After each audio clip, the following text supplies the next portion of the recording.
Hey everyone, welcome back. It's Friday afternoon, Friday evening, or perhaps even Saturday where you are. And we are live, which means that Cinema Crusaders is back from our semi planned summer hiatus. But we're back, we're ready to talk to you. And we are talking about a movie today that is the first one for me.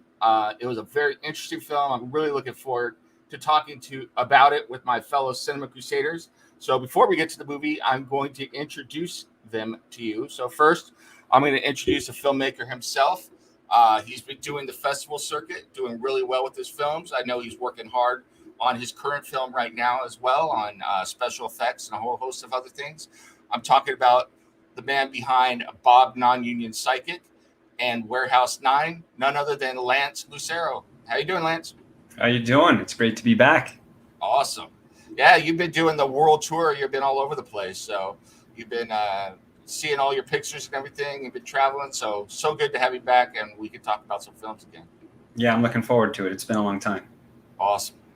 Also, I'm going to introduce from the East Coast. He's having a little internet problems, but he's still here. He's a trooper. He's hanging in with us. He is a writer. He writes for Omen Comics. He's also part of the new Raincross Press. I'm talking about none other than Steve Shadewing Sellers. How you doing, Steve? I'm doing okay. The internet is really kind of messed up over here, so I'm kind of hearing things in bursts. But this movie's kind of interesting. I had actually not seen it until today, despite being a huge fan of George Lucas. And I will say this movie has some really interesting things going on for it, and some things that are really, really weird. So I'm looking forward to talking about it. I will say one of the segments I kind of want to get into, and I really want to pick Lance's brain on this, but get everybody else's feedback too, is that I think that the story outside this movie is as exciting and interesting as the story in this movie. So the story about how this movie was made and what the studios did to it and everything and how it affected Lucas. So yeah, I think that's a whole part of it as well. So, but before we get to that, I got to introduce the last, but certainly not the least member of our crew. He is an artist. He's also a writer. He is also working for Raincross Press as well. And our very good friend, Cinema Crusader, part of the Sloppy Spoilers podcast as well. None other than Jeff Bracey. How you doing, Jeff? You are in violation. Please address me by my given name, JTB1968. I hope that's not your social security number. Yeah. My initials and birth date. It all fits. All right. So I've doxed myself. Happiness is mandatory. So THX 1138, which is not only the name of the movie, but a name of a character in the movie.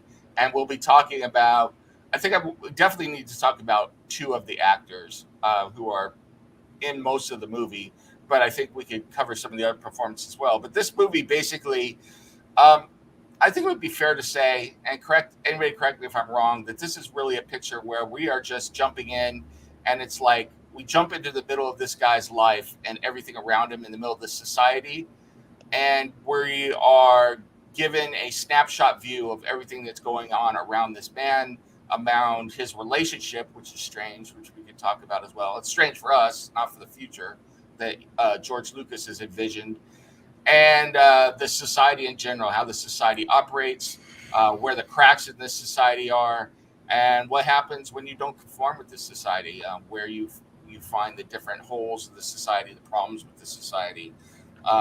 So this is a vision of the future, and one of the things I found interesting from George Lucas was that he said the whole point of this movie is he wanted to convey this idea that somehow this film had slipped through a crack in time and ended up in the 1960s or 1970, but it was actually found footage from the future. That's the way he wanted to look, with no explanation, nothing at all. It just plops you right in the middle of it. Here you are, drink from the fire hose of the future. So before we get to the characters, I kind of wanted to pick your guys' brains. What did you think of that film structure? It was very, it really came out of this experimental films that George Lucas was a huge fan of.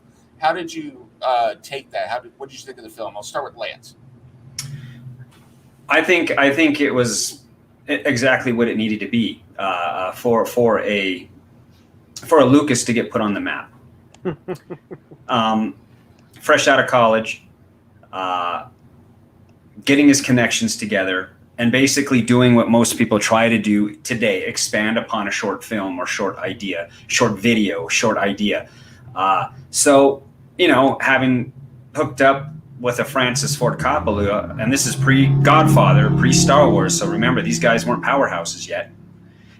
It's amazing to me that this movie even got made, based upon the fact that it doesn't follow your 3-act structure. It is basically directing in the editing room, because that's what Lucas is good at. Not necessarily story and story structure and perfect writing or directing. I would say, if anything, he's a better editor than he is a director or a writer. So I think he's got a lot of ideas in his head, and he just wants to capture as much of it as he can on film, and then get into the editing room and start building a story. And I don't believe in that idea or way of working, but for a film like this, it's fresh, it's different. It does keep your attention. It does keep you enthralled without knowing the pressure points of, oh, now there goes the first act. We're heading right into the second act, right on time. You know how people are now conditioned to see how movies play out. Whereas this doesn't have any of that. It is, boom, you're dropped into a slice of life. This is the world you're going to get. These are the characters and all their dysfunction, and let's see how it plays out. So I find it, refreshing, because remember, we're coming off of that golden age of Hollywood. Lucas, Spielberg, all the usual names that I don't need to list. They were the new face of Hollywood. So films like this were the new ideas of Hollywood. They were a complete departure from what the studios wanted. That's why, the studio hated this movie. They were like, nobody gets it. It's weird. It doesn't have the action or TNA needed to progress forward. No, this is something you observe. And I think, it worked well based off of his short film from his college days, which was interesting. And it's even more interesting that they were able to expand on it to a feature film. So this is a time where, although it wasn't a success, but these precursors, you can see how they led into a Star Wars and beyond. This movie was the stepping stone. This is the first stepping stone in his professional career.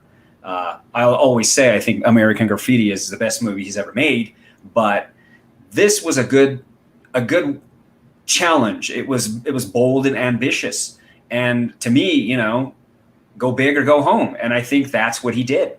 And it may not have worked out the way he wanted, but then, as we all know, the rest is history. And without this movie, without this stepping stone, none of the other films he made after that would have happened.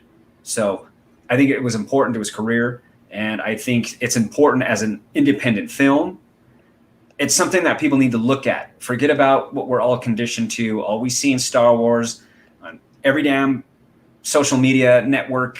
It's the same thing we've seen the last almost 50 years, but everybody forgets about THX 1138 because it just doesn't have that romantic, beautiful attitude. It's an ugly movie, and I like that. It's interesting. A lot of there were points there. Before I did watch a documentary about the movie after I watched the movie itself. And as I was watching this movie, my first thought immediately was, this is a glorified student film, and it really is what it is. It's a I'm not going to say film study, but an experiment and a whole host of different looks, scenes, feels, how to present different elements of science fiction of this world that he's creating.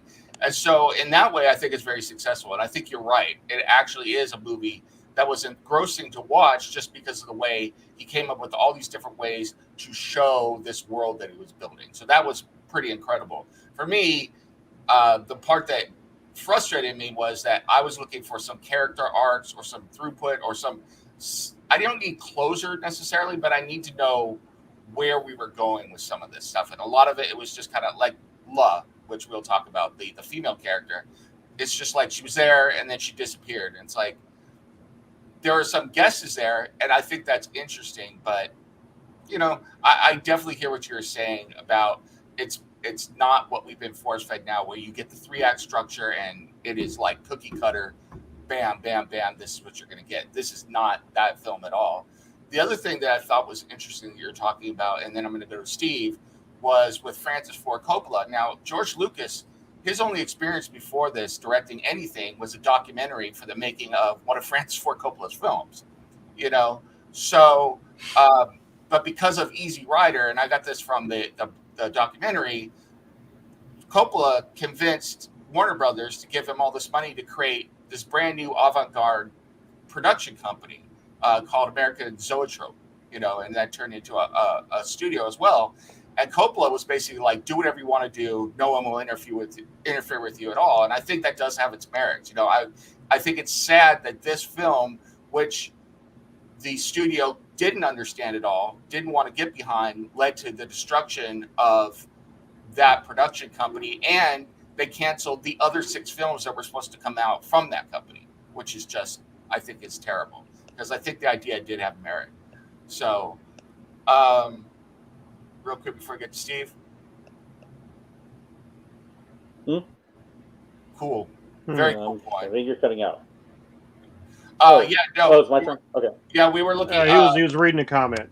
Yeah, we were looking. Lord okay. said the original cut of THX he liked because the living environment was more claustrophobic. So, yeah, I mean, it definitely would have that different feel, you know, and Lucas has this way, like Cloud City. When he first did Cloud City, it definitely had this weird, sterile environment to it. And then when he opened it up, the visuals were cool, but it took on a completely different environment because suddenly you had this sweeping vistas and it was open, and it didn't feel like... I can speak to that, having watched the director's cut to refresh myself for this, where he does expand a great deal of the territories. You see an expansion of the city, more vehicles moving, broader kind of highways and whatnot. But reflecting on how the original was, it was very much like rats in a maze. Yeah. Well, plus a lot of it was filmed, from what I understand, and we will go to Steve in just a second, in the BART tunnels in San Francisco, which are... it always looked like a parking garage to me. Yeah, he filmed a lot of it on location in areas around San Francisco, and, you know, the BART is the rapid transit system that goes under the bay and everything, so it's very constrained and everything. So, yeah, you had all that going on. So, anyway, Steve, what did you think about the structure of the film, how it was presented, what Lucas was trying to get across here? Well, this movie is really weird, but I think one of the things that I really had noticed about it initially is how much better Lucas is at creating a world through these practical effects in the mid-70s than he has been in a lot of his later projects, where he just doubles down on CGI. I mean, you know, compare this to the prequels. It just feels like, even though you don't get the same level of detail in some respects, or all of the, insane things that you can realize with modern graphics, it feels more real. It feels more like a believable location. All these sets, because they're practical, they have a reality that really, really works. And it really works for this movie, because it is a movie that is very grounded in this future reality. Like some of the tunnel sequences, you can tell that they actually filmed them in real, tunnels for highways. I mean, I've seen tunnels like this.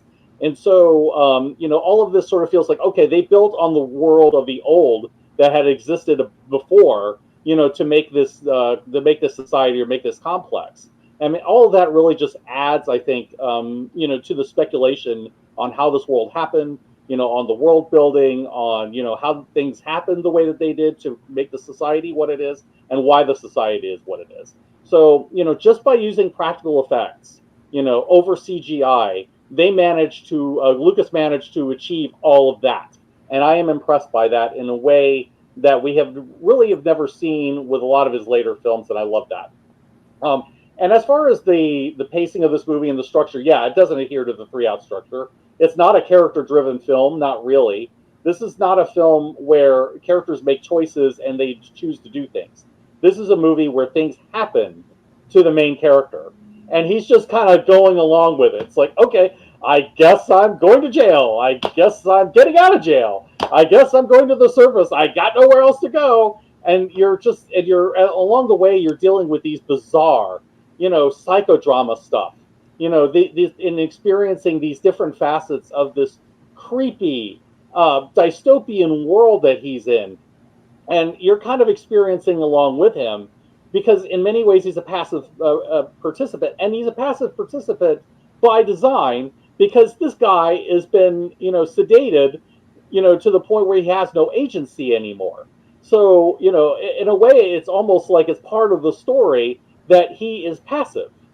That's just really, really weird. And at the same time, I mean, it works. I mean, the story directs him to where he needs to be. You have characters that have a little bit more agency, like Sen, doing what he's doing, and it's fun to watch. Not to mention that Donald Pleasence is just a joy to watch in whatever he's in. Mm-hmm. That guy's a master. So yeah, I will say, like, it's a very different movie. You can definitely tell the student filminess of it. It is definitely apparent that it was expanded on that, but with like a mid-1970s budget. But it's one of those films that is worth experiencing at least once, because it is so avant-garde, it is so bizarre and offbeat, and yet it becomes captivating once you stick with it, and I dig that. I will say, as much as I did give a little criticism for the movie about the fact that we don't get any clearly defined character arcs and everything, on in one sense, it is refreshing. And like I said, it reminds me of a Logan's Run.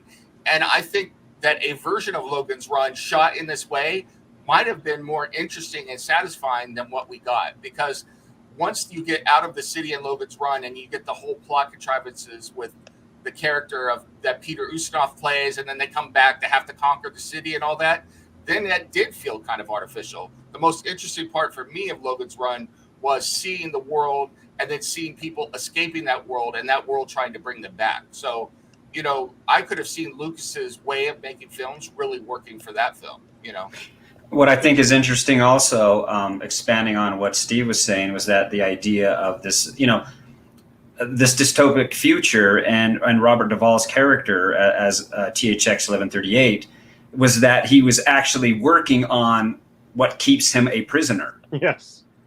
So there's this vicious circle of, I think that may be his character arc. His realization is that he is manufacturing what is actually holding society in check. And, when he makes a mistake, was it really a mistake, or was it really trying to get out? In the process, an interesting commentary socially in and of itself. Yeah, so we manufacture the things that keep us down. Right, and that's basically what's happening now. People manufacture their own prison, even being in your own cubicle. You are in your own cell. I think it's clever. I think it's clever in extremely subtle ways, and you don't have to browbeat your audience. You don't have to spoon feed them. I think that was done so subtle, like. It blew me away. I was like, "Oh damn! He's building his own prison. He's building what's going to keep him down." And then, does he make that mistake on purpose? Does he ruin it on purpose? So maybe that's a character shift. I don't know, but it's fun. It's fun to talk about. Interesting. Yeah, and the other part that I found interesting is I wanted to know more about the whole, I'm going to call it the Brave New World aspect, because it's obvious that the traditional way of creating children is no longer acceptable. And there's something going on where there are some sort of electronics or something implanted in even biological people. You see that later on in the film, where they can be controlled. So population control. I mean, so that was definitely different. Jeff, what are your thoughts on the film and how Lucas presented it, and the way, what are your impressions of how it came across to you? First, to address one thing about Logan's Run, if you've never read the novels, the whole point of the novels is fleeing the world. They actually flee to a satellite in orbit Both, that they Lucas. can live on. So the approach of just the film being about escape and not about a rebellion would have played a lot better. The novels are a lot more satisfying in that way. A series of 3 of them, I believe. Mhm. But anyway, on to this. What's interesting about this film is it's exciting to see what a young filmmaker would do, because they haven't been beaten down by the system yet. They're still audacious and they are full of mendacity, and they'll just do things. And having watched Lucas's student film that this was based off of, you can see how incredibly art house that is, where it's like the sound and the vocals compete, where it's just this kind of like white noise. It's really hard to get into it, but he tells the story through the visual. And your point that he said that he wanted to create basically like a reality TV that we get a glimpse of from this alternate future. The short film plays out exactly like that. Now, this doesn't quite have the same feel because he had to expand, and I can see why the studio had a problem, because they probably looked at this thing and like, how the hell do we market this? There's no hero. He doesn't get the girl. There's not really a happy ending. And like Lance said, it's an ugly film. This is a gritty piece of sci-fi right here, and it doesn't pull any punches.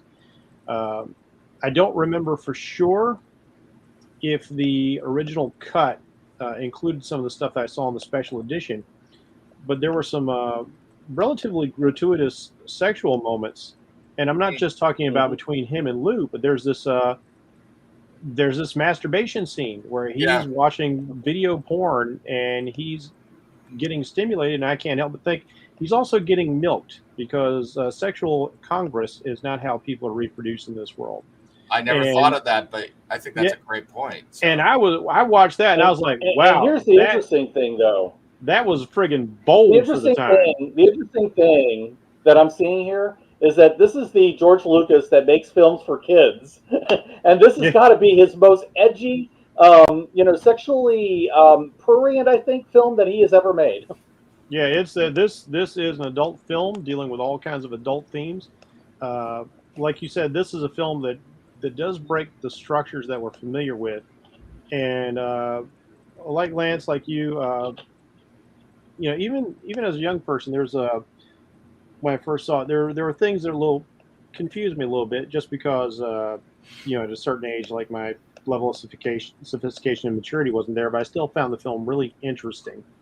I think it might have been the first dystopian film that I ever watched, and so it did have me pondering for a while. But having watched it again over the years, and even now, I come to the conclusion that we don't have that kind of structure, because this is a film about points of view. It's largely about THX's point of view, but we also get Sin's point of view and we get Lou's point of view until they're finally removed from the story. And so we have these windows into what's going on, and this is why when we lose Lou's points of view, we have no idea what happens to her until it becomes a product of THX's point of view. I also found George Lucas, one of his skills, his major skill, I'd say, is not necessarily editing, because his wife had to edit Star Wars to save it, because Coppola told him, like, man, this sucks. This is going to be a bomb. And his wife and she was in this movie too. Well, it's got him credited as the editor, but I think George's great skill is his vision as a world builder. He is a world builder par excellence. He really understands how each part of his world is supposed to work. Even when he's winging it, when you watch the Star Wars films and he just kind of decides things on the fly, he doesn't have a grand vision per se to start with, and he starts building things. And some things obviously don't work, but a great deal of it does. And one of the things I appreciate most about his films, at least in the genre, is his naming conventions. Now, we have Donald Pleasance's Sin, because this is like the snake in the garden, as we talked about backstage. This is the guy who's manipulating things, the guy who thinks he's getting away with it. He's above it all because he's a master programmer. He's watching THX, and he's watching Lou, and he's observing that she's obsessing over him. He can tell that she's off her medication, but he fixates on THX and he desires him as a roommate to the point where he even has his roommate destroyed. He sets him up. So he's a real maniacal force in the film. And you look at Lou, and I was thinking the way Duvall utters the name Lou when he comes off the medication and his feelings start to awaken, it almost sounds like he's saying love. And you could go Luv instead of Luh, and you could see him saying like, love, love, where are you? And her name for him, she kind of abbreviates it into like Thex. And she has this desire to touch him, to feel him, to be with him carnally as well as emotionally. So it almost sounds like she's saying sex a lot when she's referring to him. So there's some layers to this onion, and you start peeling it away, and you're like, man, Lucas isn't always successful at what he wants to achieve, but he is a deep thinker about what he wants in a story. Interesting. Yeah, I definitely agree with quite a few of the points that you made there, and I think that I most agree with the fact that Lucas is very good at building worlds. I think that his problem is that he gets lost in the creative process, and sometimes instead of the process of making a film. Yeah, he's much better in a collaborative scenario when he has people who can bring him back down a little bit, and he can bounce ideas off of, and he gets those other points of view. And this is why, like the second Star Wars movie is the best, because it seems like he had the most outside input going into that, the most people working with him on that. Mm-hmm. Now, while I call it love because I guess that's what I kind of connected with her point of view the most, but or Lou,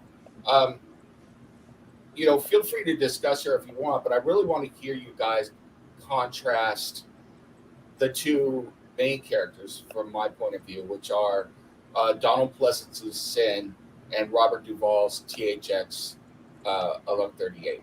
Because I think those two characters are really kind of the focus, the points of view, as Jeff was saying, that we're getting.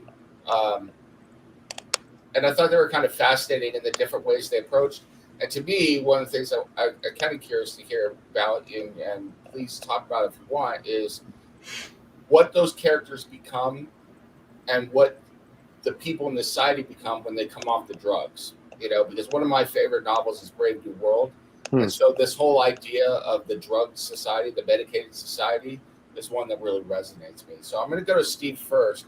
I was wondering what you thought of the Robert Duvall character and the Donald Pleasance character and how they contrast each other. Yeah. One thing I will point out, though, is I find it very interesting that Lucas is often fascinated by characters that are in threes. So with Star Wars, it's Luke, Leia, and Han. In this case, it is Sen, it's THX or Fax, and it's Luh, or Lou, or Love, or whatever her name is.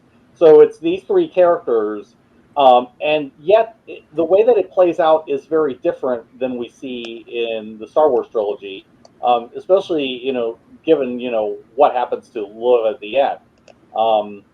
But I would say there's a similar dynamic in some ways with Fax and Sen as there is with Luke and Han, in the sense that you have a character that is really trying to do the right thing as he sees it, and then you have this other character who is breaking the rules, who is trying to do his own thing and live on his own terms, and he cares about how he benefits out of it, that kind of thing.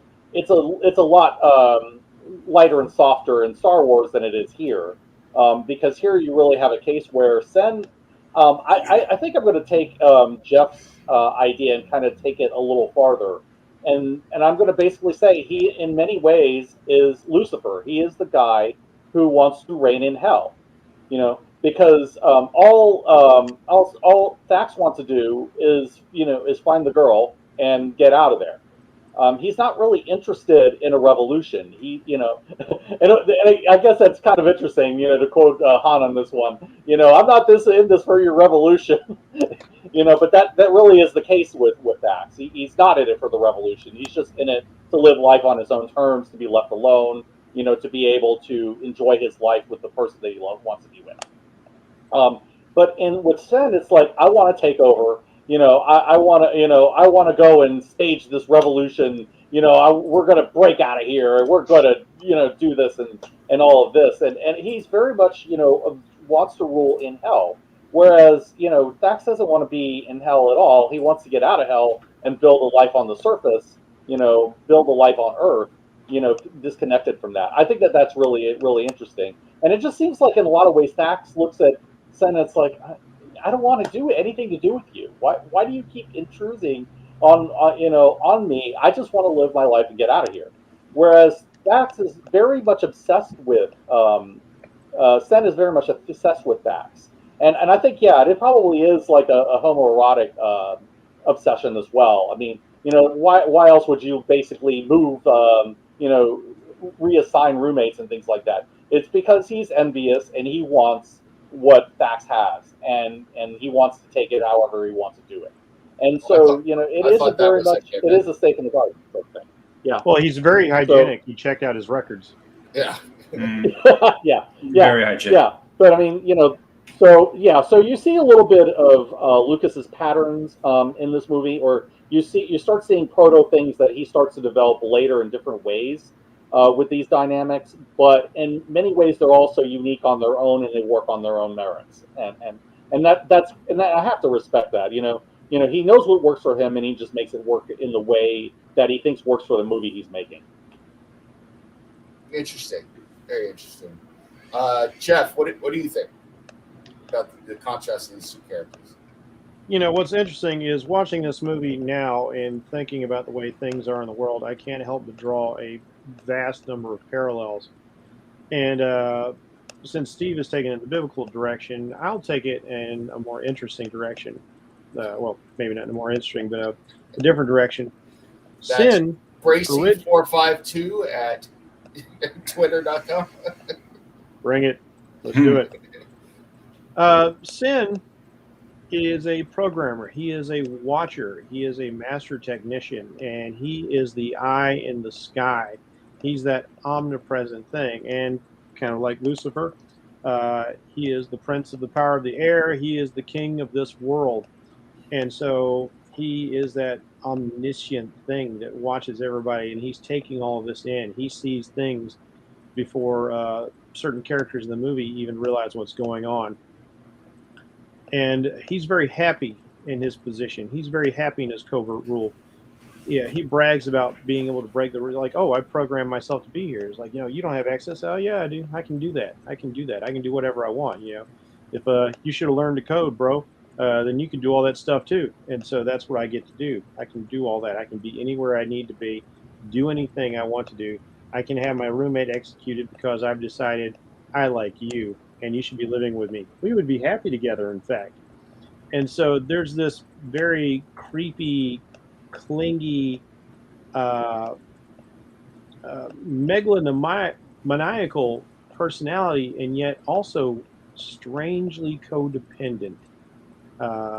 He needs to have this power, but I think in the end he decides that he needs somebody he can share it with. He needs an audience. He needs somebody he can brag. It's not enough just to be the man behind the curtain per se. Now, when Thax turns him in, that's when he starts talking revolution. He has lost power, and so now he's starting to put together his his Roman Senate, if you will, in the white space. And he's, no matter what happens, like Thax decides, I'm just going to walk and find out where this thing ends. And then he immediately runs off. He's like, it's my idea. We're going to go find a way out. We'll be back for the rest of you. So he becomes a politician.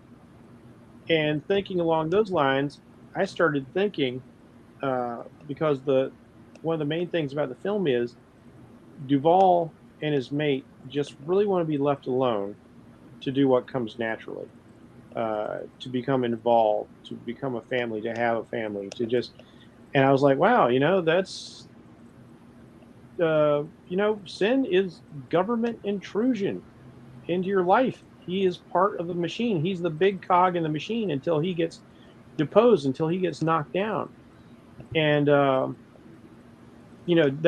that desperate need some people in authority have to exercise power over you, even if it doesn't really benefit them anyway. It's a pervasive sort of addiction to be able to exercise power over anybody at any time.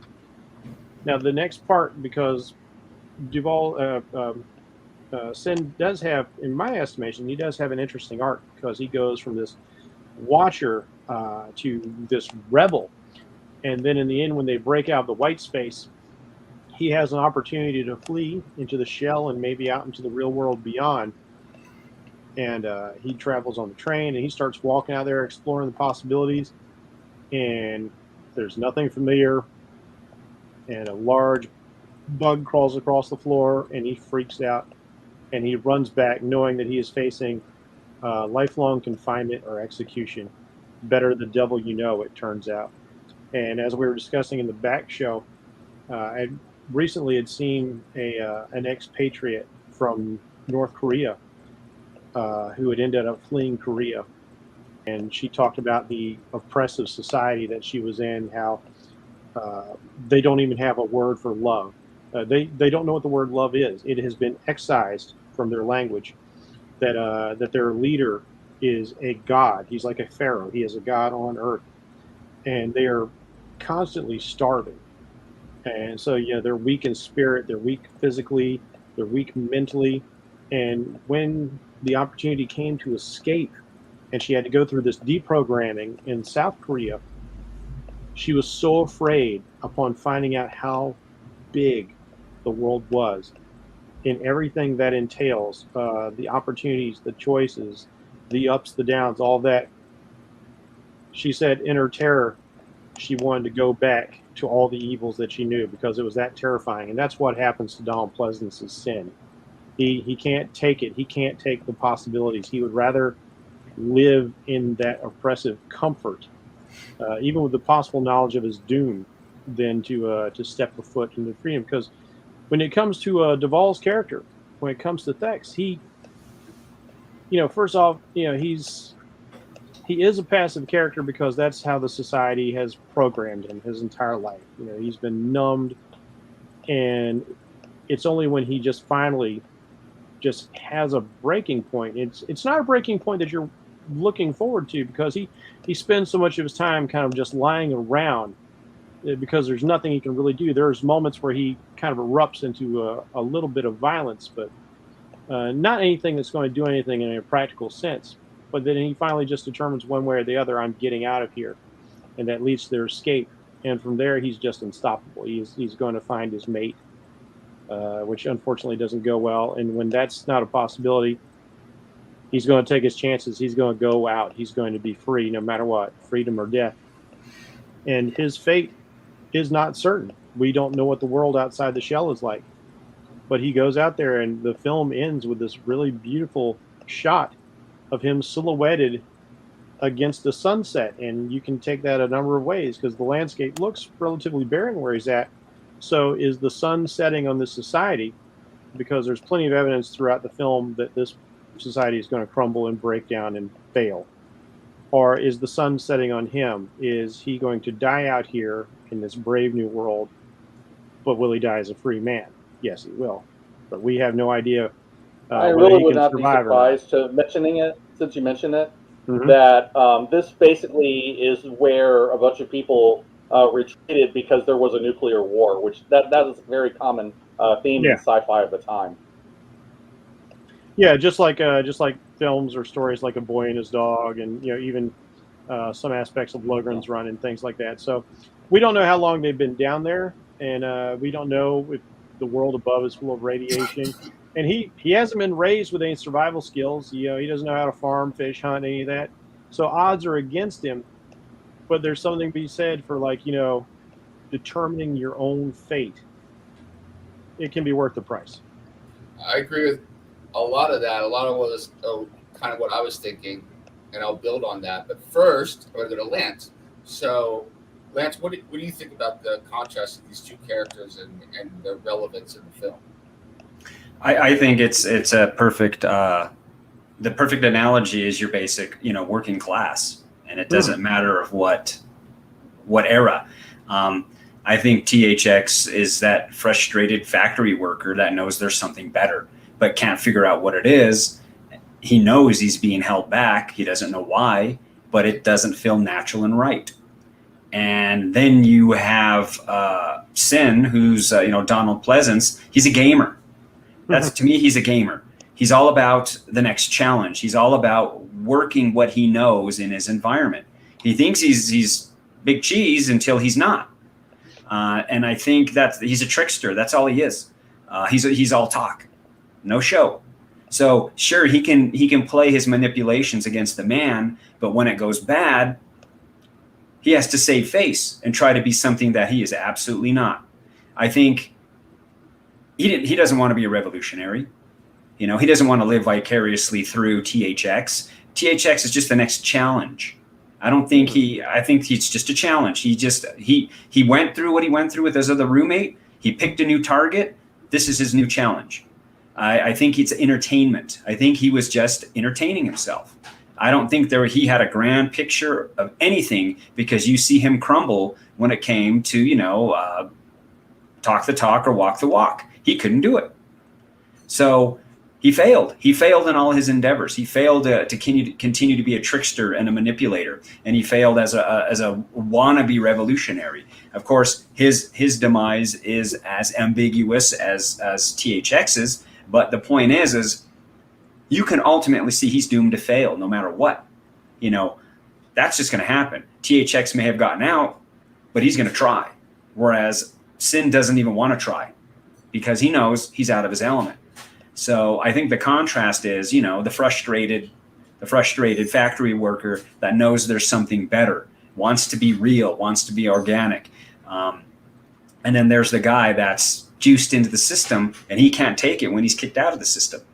It's just like being in any corporate environment or working class environment. Some people strive to get higher by doing crappy things, and then it makes them feel better about themselves. I think that's what Sin was all about. I think he is a perfect example of what, the worst of what society is.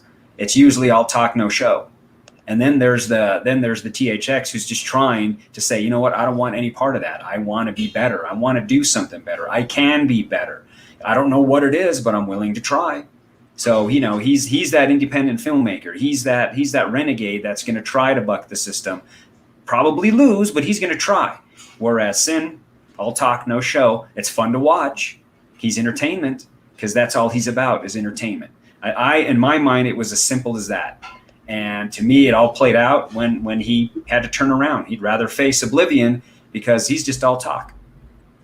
See, now this is kind of why I wanted to bring this topic up, because I think this is one of the things that, if I could give the most credit to Lucas for this film, is that we've hit on some of the same themes, but each of us has seen different things in this, which is the hallmark of good science fiction.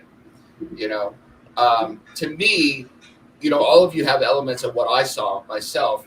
For me, when I look at Sin and I look at THX, I definitely see the same things that Lance saw, which is, one is the cog in the system, and I'm going to expound on that. And the other is the working class, the average Joe, the regular guy.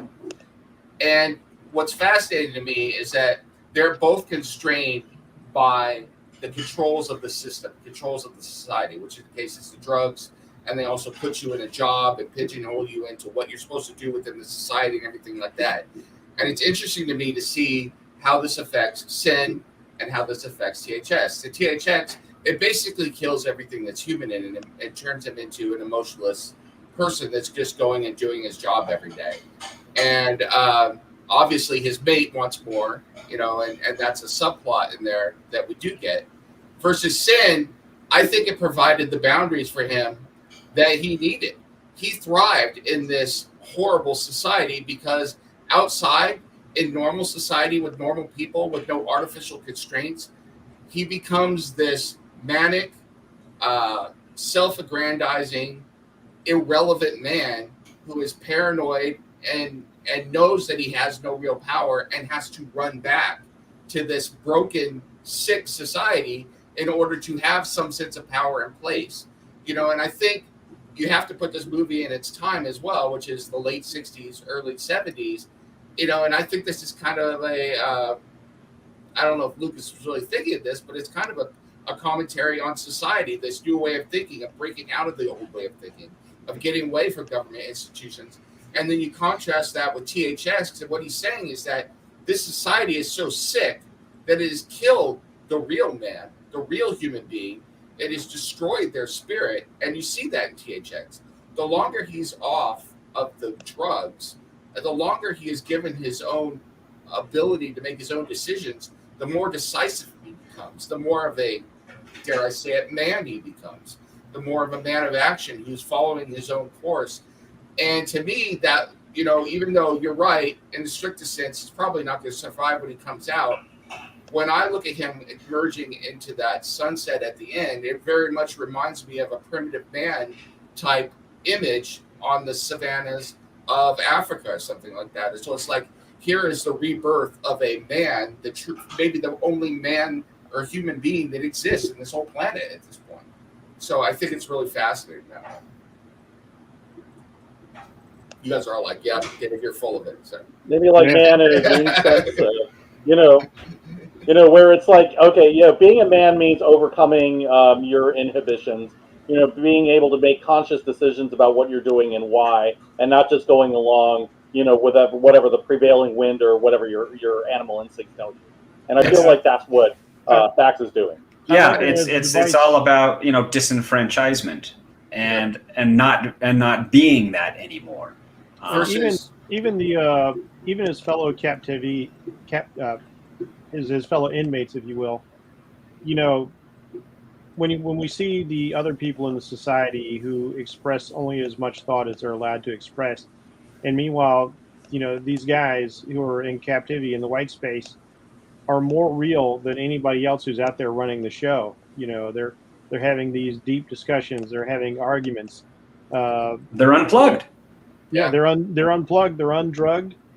And we even get a nod. Sid Haig shows the worst element of humanity when he attempts or does manage to rape that girl who's brought in, and so you see the spectrum of humanity laid out there once again.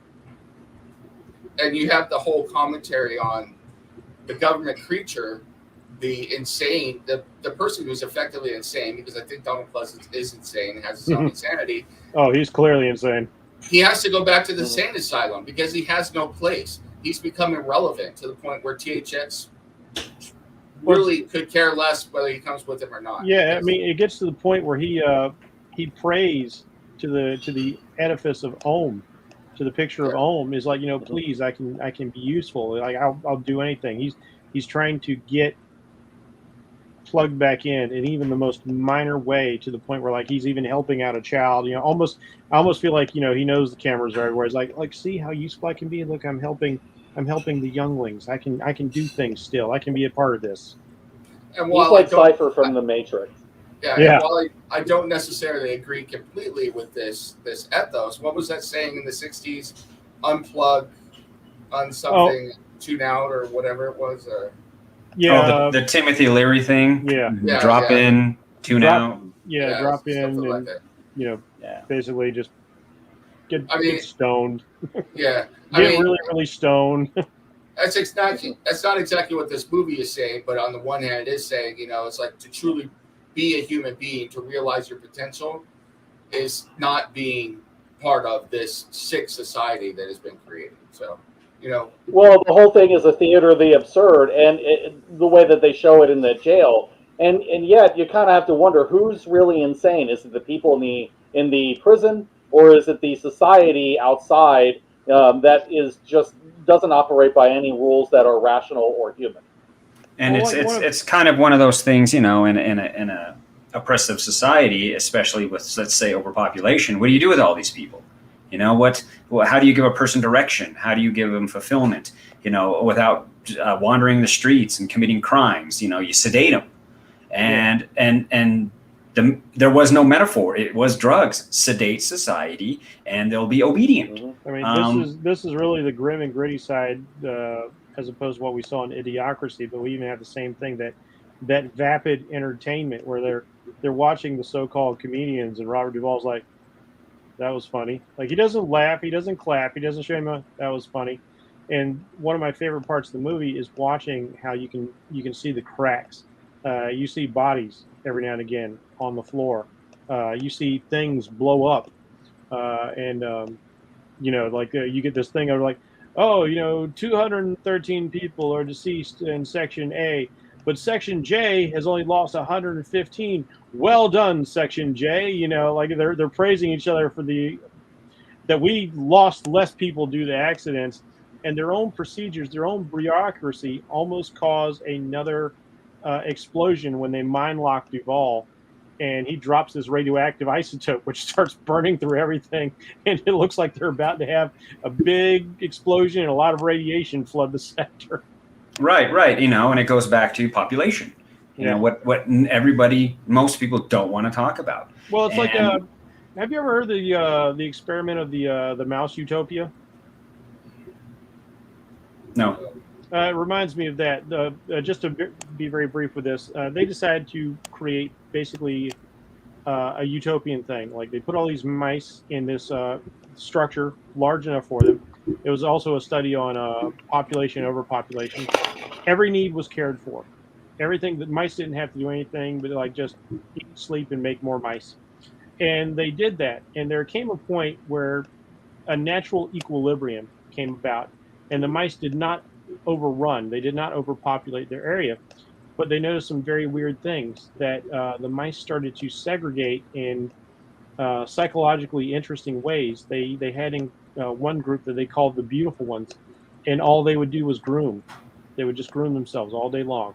That's all they did. Time to eat, time to poop, but the rest of the time, grooming.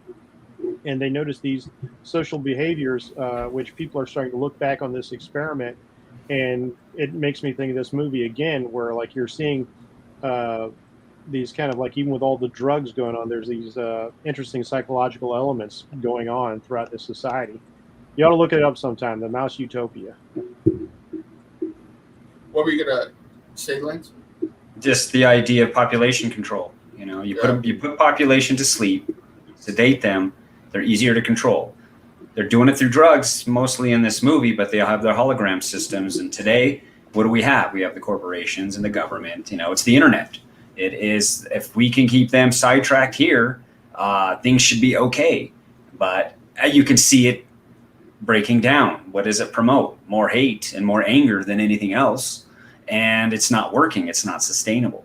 So there's variations of how a society can be put to sleep. You can hide education from them. You can immerse them in technology. There's ways to keep doing this. I mean, this goes back to, Roman days. You have the Colosseum. If you please the mob will be obedient. Bread and circuses. This is not anything new, but the way it's projected there were mind-controlled experiments even at the time Lucas made the movie. So yeah, so MK Ultra was around the same time, I believe. Mm-hmm. So to me, it's that's what makes this film fun in a sense. That just he went there. It's ugly, beautifully cinematography. It's harder to make something ugly than it is pretty. And when you can achieve that, to me, cinematically, you have an achievement. And this movie is not a pretty movie.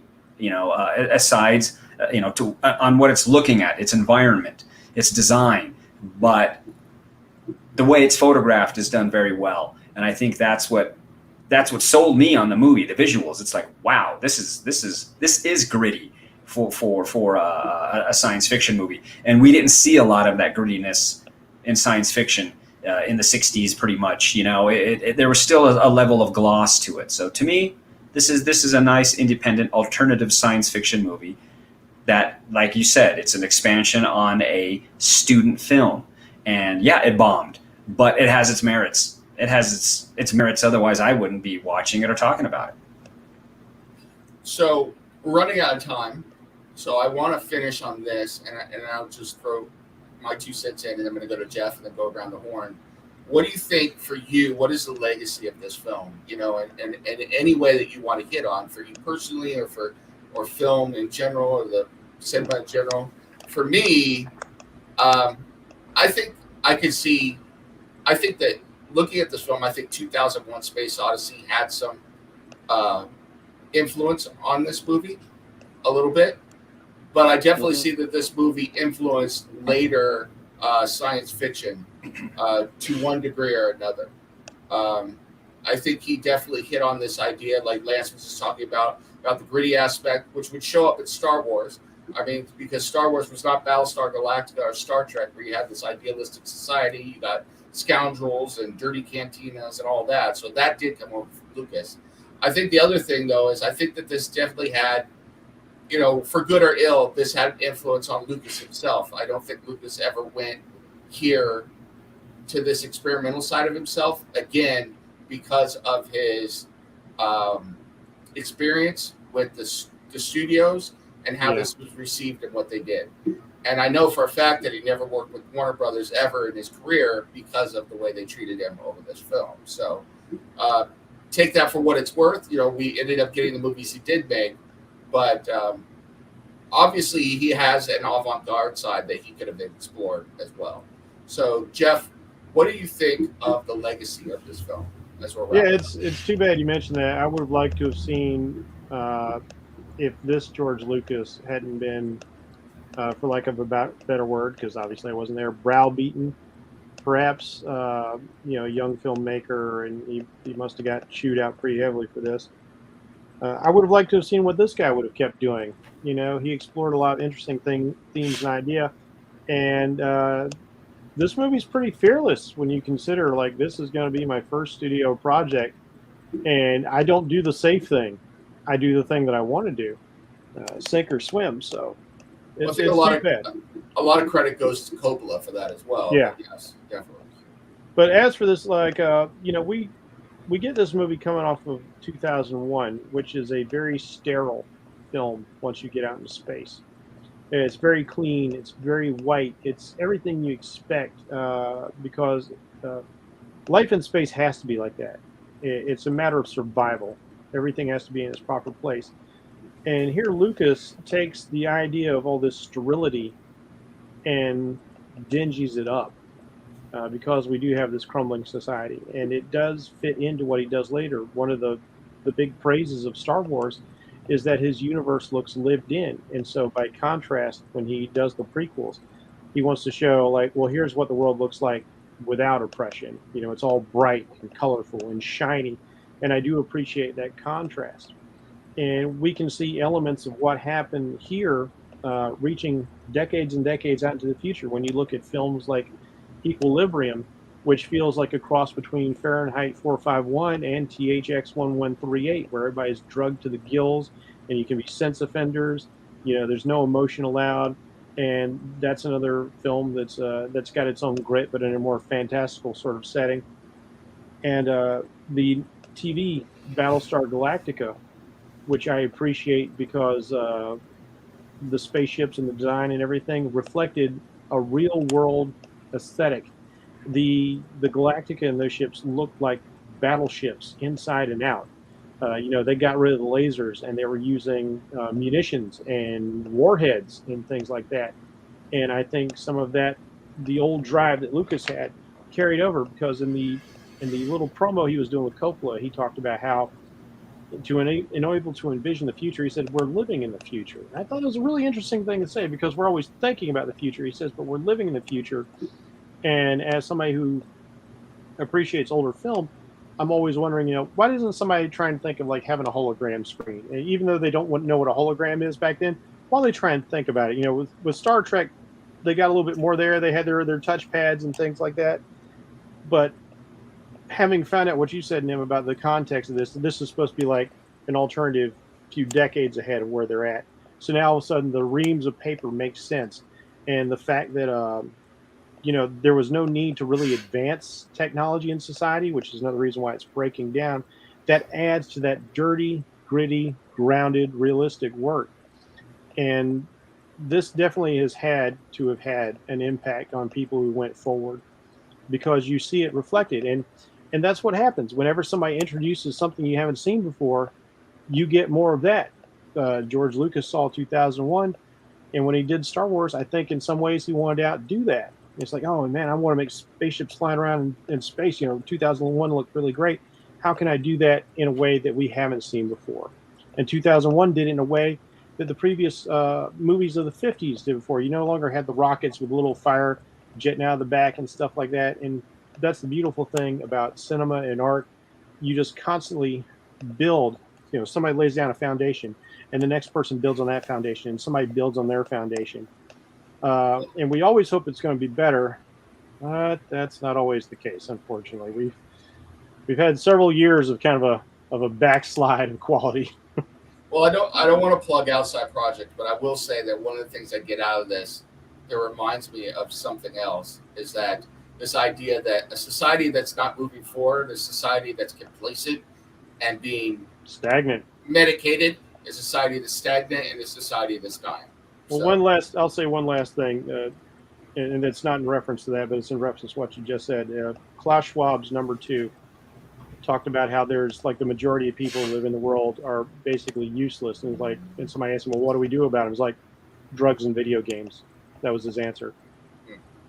Bread and circuses appease the masses. Mm-hmm. Yep, got to do something with them. Yeah. Lance, legacy. Well, it's not a new concept what Lucas did. You can go back to the spiderweb effect you can go back to Metropolis, Silent Day. You can look at The Machine Stops. You can look at 1984. You can look at stuff that it's its predecessors, and then what happens past THX 1138. But the point is this is what he was doing back then. Storytellers won't even attempt today. Yeah. Rather than take a perspective and just say, I'm going to trash it and do something gritty and off the wall with it that's not going to conform, doesn't happen today. So it's bold. It's bold filmmaking. It's young. It's bold. It's ambitious. It's something that modern movie makers today wouldn't even touch. They won't do. And even if they've tried, and I've seen it, I was at a festival recently where I saw a very high quality made video that was basically 100% Logan's Run. It was like, okay, so all right, I have cinematic knowledge, but still, what's new about it? What's fresh? What's bold? Nothing compared to like a THX 1138. I mean, it's fun to look at. It's weird. The concepts are great to mull over. You got great performers. I mean, there wasn't a miss in that movie for performances. So all the elements were there. It just was off the wall to the point that commercialism was out of the question. Like you said, how do you advertise a movie like this? There's ways to do it, but they gave up on it. So this is also the beginning of Lucas's bitterness, which has been with him all the way up to today with all of his projects. That bitterness is ingrained in him. And it's like, I don't understand it, because at least you've achieved this and more. Sure, it's not an easy road. Art, storytelling, movie making, filmmaking, comic book making, literature, it's not an easy road, and it shouldn't be. That's what makes people prevail. So to me, this is a success. Although I'll say it, American Graffiti is his best movies ever made. This was a precursor to that in structure and how it was laid out. But I think it was bold and brash. It's exciting. And I wish there could be something like that today, but there's probably not going to be. So it's up to us to try to create that. It's up to us to take the cue from something like this and say, let's do something new and different, or at least try and expand on what exists in an exciting and new and fresh way. So those are my layers to the aspect of it. And it's a movie worth watching. It's a movie worth studying on all its aspects. Lance. Even if I never watch it again, it was worth experiencing, because it gave me a lot of reflection on my own art, the stuff that I do.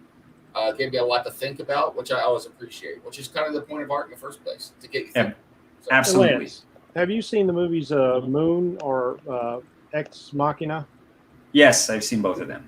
Yeah, like both of them, absolutely brilliant pieces of sci-fi, but they bombed at the box office. They just don't get the push, they don't get the attention, and I think that's why both auteurs and studios are fearful. It's dangerous. It's dangerous if you want your audience to think. Mm-hmm. Now, real quick before I go to Steve and then we wrap up, I will say the thing that frustrates me with Lucas is I understand his bitterness at this point in his career, but then the man became the biggest thing on planet Earth for a while, and he's got more money than God. He's got FU money, where he could have done whatever he wanted after that, and he didn't. So not only did he become bitter, he allowed the people that destroyed his original vision to win in the end, to a certain extent. I think, and that's sold out. And I say that, I say that saying that I very much enjoy Raiders of the Lost Ark and Star Wars, and I think those, are enjoyable movies. But it's like, man, what else could we have gotten out of this man if once he got the FU money, he had said, and now I'm going to create the other movies that I wanted to make. He has every opportunity. Yeah. I mean, Francis Ford Coppola is making Megalopolis with his own money. Once again, he's doing it himself. And whether he shoots it on HD or film, I don't care. I'm interested because he's going to do it his way. And Lucas said that's all he wants to do. He wants to do what Coppola's doing. Well, what are you waiting for? What are you waiting for? It's not like you don't have the money to do it. So Michael Caine once said in an interview, I spent half my career making a lot of crap films so that I could finally get to a point where I could choose the projects I wanted to. Yeah. And Lucas had the opportunity. Yeah. Steve, Legacy. Yeah, I will say this movie, I think, is the most pure Lucasfilm that I have ever seen.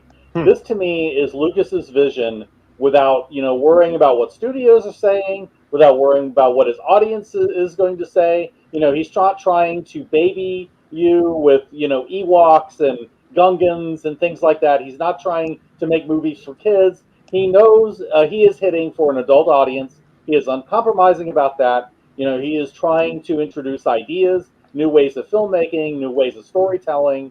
And I think it's defined in many ways his career. I mean, but at the same time, you see a lot of the patterns, that creep in a lot of Lucas's work. I mean, we've already talked about some of them, but, I just find it interesting where you see like little hints of things that he expanded on in later films. Like I would say the very end of the movie where Duvall is driving the car and trying to get away from the two cops on the motorbikes. It is so reminiscent of the Death Star trench. And like just little visual nods like this, little elements like that, and it has the same tension, the same pace. I mean, he knew what worked for this movie, and it's like, okay, we're going to dress it up a little bit, we're going to make it look better, we're going to, put a little bit more budget in it and all that, but it's still, unapologetically a Lucas thing, and without this movie, without THX, you don't get, any of this other stuff. You don't get, all the advancements in digital technology and visual effects that came later, that that was a lot of the work that he did based on the money that he did with Star Wars, all of these things. And while Raiders of the Lost Ark may be my favorite film of his, I have a lot of respect for this movie because I can kind of see like, okay, when you get away from Lucas's love of pulp, and there's a little bit of that in this movie. I think it kind of came to me because I saw like a little clip of a Buck Rogers movie, like right before the film started in the version that I watched. Right. And that kind of made me think, how much of Lucas, of this movie, is Lucas trying to subvert all of the old serials that he was a fan of? Like just taking little bits and pieces, visually that he liked, but, completely destroying the tone of it, completely deconstructing like the kinds of things that he grew up with, while at the same time being reverential of the things that he loved. And I think that comes through with THX as well. I mean, we already talked about, dystopian sort of stories that he probably was already influenced by, 1984, things like that. And all of that is in this movie. I mean, I imagine other Kubrick movies also are in there. Like Clockwork Orange seems to have a little bit of influence as well. So, I mean, you can definitely tell that the Kubrick influence is in this stuff as well. But it seems like, Lucas took all these little bits and pieces, because this guy is a film connoisseur in many, many respects. He's an auteur. And he's finding ways to take all these things that he's been exposed to and finding a new way to use that. And I have to say, I really wish that Lucas had not lost his edge, had not become the system, because the young and hungry Lucas that made this movie, and that made like some of his earlier movies, and that even made like Raiders and the original Star Wars trilogy. I feel like if we had seen more of that Lucas, I think we would have gotten a lot of really great films. But I mean, I think the system beat him down, and life beat him down, and unfortunately, we're kind of left with a man who walked away from his own legacy. And it's a shame, because if you look at this movie is the Lucas that could have been and should have been. I don't know if Absolutely. you're aware of this, Steve, but he did Star Wars because he couldn't get the rights to Flash Gordon, because that's originally the movie he wanted to make. Right. Rapid fire question real quick. Starting to Lance going around. Do you think there's a hidden meaning by the fact that he created THX sound later on? Oh yeah. I mean, that. I think. Walter Murch worked on the sound track for this, who is Mr. Apocalypse Now sound. So yeah, absolutely. Plus, that's the license plate of the drag racer in American Graffiti. So it goes on and on. Absolutely. Steve, you agree? You think there's I don't know necessarily. I can't hear that. Okay, do you think there's a message, a meaning there? Message or meaning in the film? I think that he is trying to warn us, because I think that Dystopian Future is always a warning. But I think, but I think there are some definite things that come across. The idea of the medicated society. The idea of faith being used as a weapon to control people. We see that also with Star Wars and the Sith. Definitely the Empire is a religious cult, and he definitely has a cautionary approach to that.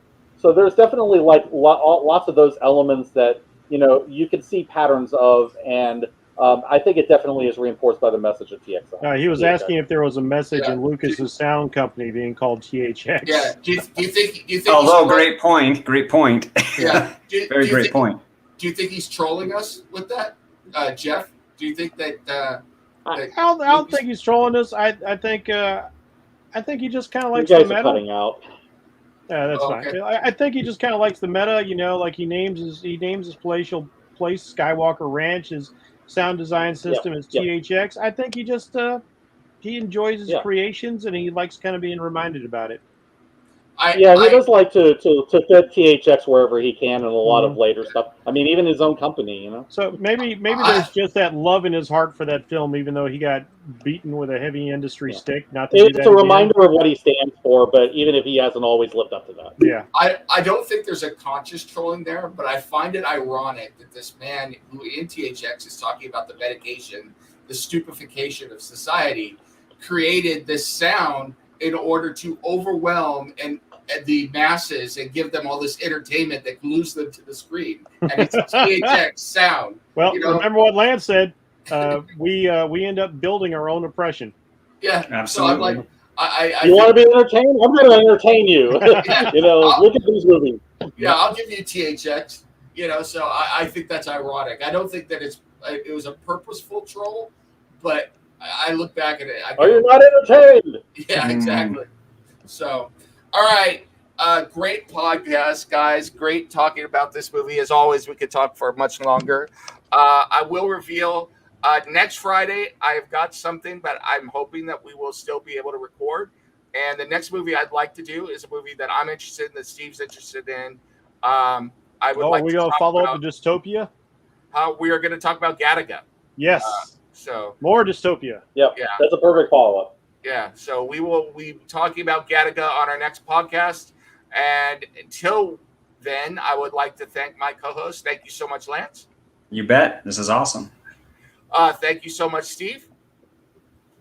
Yeah, I'm glad to be here, even if my internet isn't. but I think it worked well enough to get through this episode. And it sure did. It did. People sticking through it. So. Well, you didn't let sin stop you from being here, so thank you very much. And thank you so much, Jeff. I haven't really been here the whole time. I'm not a real person. I'm a hologram. Okay. Well, thank you. Very engaging. I'm busy having illegal sex with my wife in the other room. That's very engaging. Both engaging twice there. Yes. and not medicating. And before Mrs. Bracy kills Mr. Bracy for saying that, and we have to see that on screen, we will go ahead and cut out. So thank you so much, and enjoy all of our shows on Undercover Caves Podcast Network and on Comic Crusaders. Until next time, thank you, everybody, and thank you for watching this episode of Cinema Crusaders.